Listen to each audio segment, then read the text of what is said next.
Back to Sunset Beach here on the beautiful North Shore of Oahu. You're watching the Vans World Cup of Surfing, Round 4, Heat 8. Joel Parkinson, Eli Olson, Miguel Pupo, and Jesse Mendes wage surf warfare in nice 6 to 8 foot sunset. Chris Cote here with Pete Mel. We're gonna get right into it. Jesse Mendes.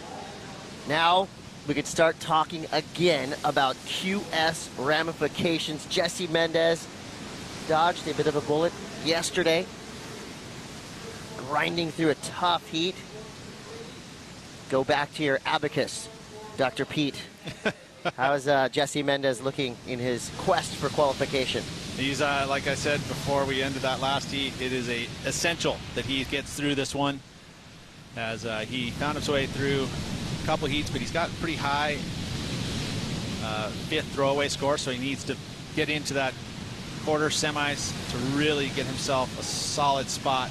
Again, with everybody advancing on that's behind him, he's got to keep it up.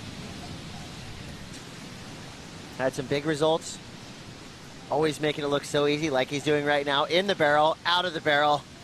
Nice draining tube for Parko. Frontside shifty chop hop to exit.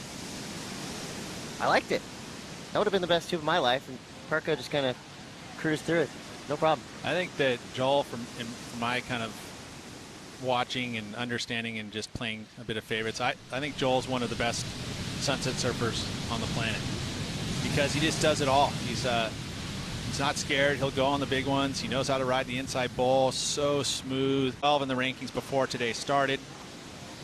And if he makes, I mean, he's already, if he gets through this heat, he could look at 17,500 points. I just don't think that's enough. He needs to have 18,000 points. It almost feels like he needs to be making semis.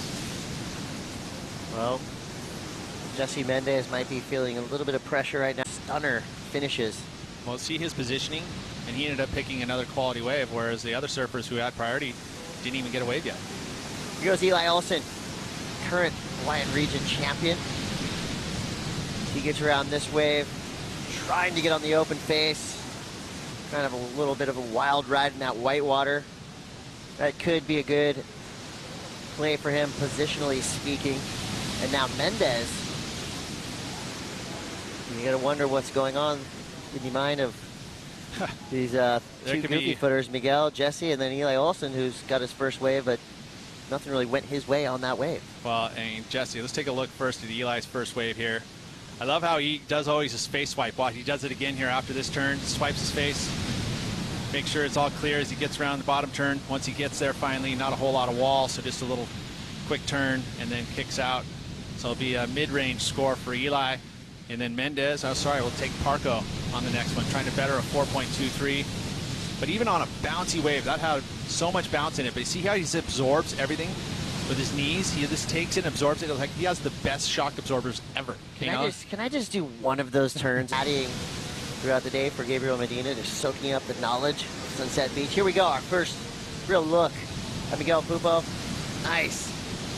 Smooth backside, slashing carve, but goes down.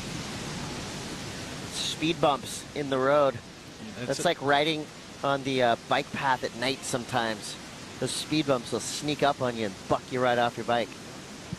Yeah, and I think that's an example of not being able to, like when he's laying into that bottom turn, not able to absorb. You know, you get yourself pinned on the rail. The beautiful turn here, though. Look at that. Hooks it right into that critical section, hangs onto it. But right here, all that bump, not expecting it, not able to absorb it, and goes down quickly, just a throwaway score. Knows that he's got a lot of gas in the tank, still a young guy.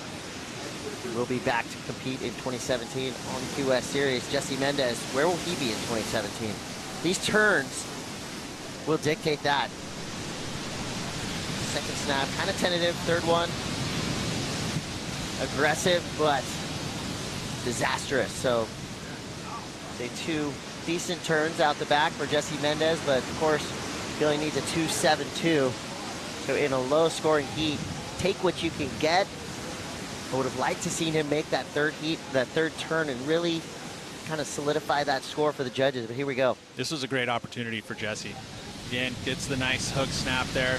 Not really laying it on the line, but doing enough. You know, 2 snaps here and then going for the final to the throat. but can't get there quick enough and gets slammed down. Really haven't seen waves with big combination of maneuvers in this heat. So it'll probably be somewhere in the mid-range. It is a 5.57, enough to get him in second place. Joel Parkinson now, maybe taking a note from the Pete Mel handbook, sticking to that inside section, blasting the tail. Nice recovery. That's a make. Parkinson on cruise control and looking good. It's working. And Joel seems to be just kind of, he's moving around the lineup a bit, and he's not going to wait too long. He's just going to keep getting his chances. You never know what's going to happen on that inside section. Again, nice wrap cutback. And again, just, he's so smooth. It's so great. Just even average waves, he can make look dynamic just like that. Don't know if it's going to change much in his score line in this heat. Needs a 3.24. Here we go. Jesse Mendes, he's got a 1-2-3 as his backup score. He's no doubt working to eliminate that minimal score. Pushing the pace just a little bit, adding some emphasis to his turns. That'll no doubt be better than a 1.23. Miguel Pupo done okay on the CT this year. Does he need qualification points to get himself safe? Well, I think he's done it on the championship tour. You know, he had a pretty good run through Europe. As we watch the replay here, this is definitely going to help out Jesse Mendes. Perfect timing of pulse at Sunset Beach. Miguel Pupo now needing a 5.83.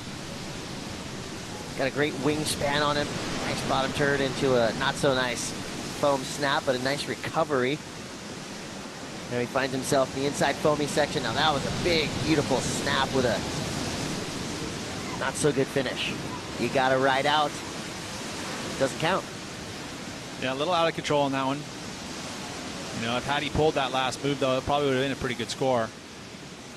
No, probably wouldn't have gone quite good or excellent, but see what happens here. You know, he paces himself and attacks that lip, but again, just a inconsistent lip. It wasn't like well defined, so he kind of just threw it up there, was able to keep control, and then this one, beautiful snap, tries to unweight, airdrop to the bottom. You know, again, foamy section, difficult to really get any grip, but he does well right there, and then uses that lip to kind of project him out, but gets disconnected from his surfboard and off balance, can't hang on, goes down. He has good falls. Parco sitting pretty in the lead. Here's how we got here. Pretty much all Parco with a little bit of Jesse Mendes sprinkled in. Well, you know, Parco, that was a pretty mean little barrel that actually only scored a 6-point ride. But I guess they were saying that it was a little on the smaller side. But he's been utilizing that inside bowl for his scores. The 6 and the 5.10 have him out front. Not a huge heat total, 11.10, but we saw Kelly make it through with just around that same kind of point total. Jesse Mendes, very, very, very important. You know, still very young, so he doesn't have to worry too much. I'm sure he'll get more chances, but this is an opportunity. When you win. Sticking right to the side of Miguel Pupo, who had a big paddle. And Parco now, he has just got the easy pass to the inside section. Goes for the accidental Superman air. Under a minute. Thank you, Joel. Jesse Mendes. Another close heat. Breathe, kiddo. You can breathe. Scratched his way into second place, advancing on into the quarterfinals. Ladies and gentlemen, welcome to quarterfinal action. The Vans World Cup of Surfing will be right back after this